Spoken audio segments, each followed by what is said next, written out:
मुंबई विद्यापीठाच्या सिनेट निवडणुकीची मतमोजणी सुरू आहे। त्यामध्ये राखीव ज्या 5 जागा आहेत त्याची जवळपास मतमोजणी ही पुरी झालेली आहे। केवळ आता जी इनव्हॅलिड मतं आहे त्यावर जो काही आक्षेप घेतलाय तेवढंच फक्त तांत्रिक बाब बाकी आहे आणि 5 जागांवर युवा सेनेने निर्णायक आघाडी घेतलेली आहे। जवळपास 5 जागा या युवा सेना जिंकलेली आहे। यानंतर खुल्या गटाची मतमोजणी सुरू होईल। त्यामुळे अर्ध्या तासामध्ये मुंबई विद्यापीठ या जवळपास सगळ्या 5 जागांचा निकाल जाहीर करेल। ओबीसी गटातून मयूर पांचाळ, शेड्यूल्ड ट्राइब गटातून धनराज कोचाडे, विमेन्स गटातून स्नेहा गवळी, शेड्यूल्ड कास्ट गटातून शीतल शेठ आणि त्यानंतर एससी राहतो ना आपला कुठला एनटी गटातून शशिकांत झोरे असे आमचे 5 उमेदवार यांनी जवळपास प्रत्येकाने 5-5 हजार मतं घेतलेली आहेत।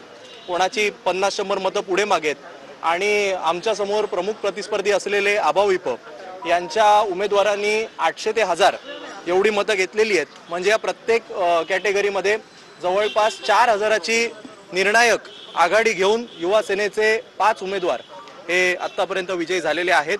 खुल्या गटाचे जसे जसे उमेदवारांचे निकाल येतील तसे तसे आम्ही तुम्हाला सांगू। यापुढे आता प्रेफरन्शियल वोटिंग असल्या कारणाने कदाचित थोडासा वेळ लागेल, पण तुर्तास तरी आपल्याला ही माहिती मिळावी। टीव्हीवर काहीतरी वेगवेगळ्या बातम्या येत होत्या म्हणून मी आपल्याला कळवलं।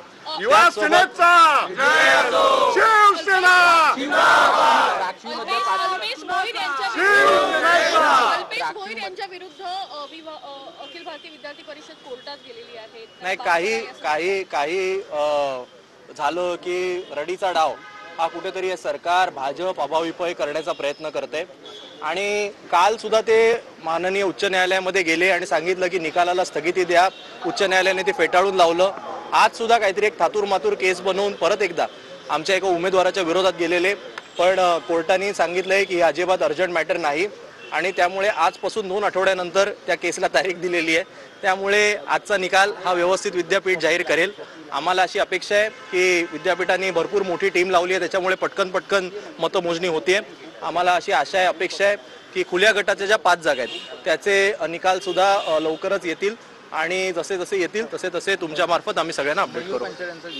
नाही, मयूर पांचाळ नाही, मी परत एकदा सांगतो, मयूर पांचाळ, शशिकांत झोरे, धनराज कोचाडे, शीतल शेठ आणि स्नेहा गवळी 5 लोक जवळपास त्यांचा विजय निश्चित झालेला आहे। 5 लोकांनी निर्णायक आघाडी घेतलेली आहे। 5 लोकांचं एकाच वेळी काउंटिंग सुरू आहे।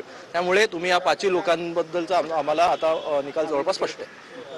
मुंबई आमदार साहेबांची। तर सिनेट निवडणुकांमध्ये आपण पाहतो आरक्षित 5 जागांवर युवा सेना आघाडीवर असल्याचं वरुण सरदेसाई यांनी म्हटलेलं आहे। 5 जागांवर युवा सेनेची निर्णायक आघाडी असल्याचं वरुण सरदेसाई यांनी म्हटलंय।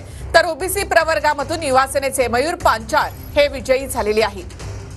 तर मुंबई सिनेट निवडणुकीमध्ये युवा सेनेनं पहिलं खातं उघडलंय। मयूर पांचाळ यांना 5350 मतांनी त्यांचा विजय झालाय। 2018च्या सिनेट निवडणुकांमध्ये ठाकरे गटाचे 10 उमेदवार निवडून आलेले होते, त्यामुळे याही वेळेला 10चे 10 उमेदवार आमचे निवडून येणार असा विश्वास वरुण सरदेसाई यांनी व्यक्त केलेला आहे। सिनेटच्या या निवडणुकांमध्ये युवा सेना वर्सेस अभाविप अशी ही लढत आहे।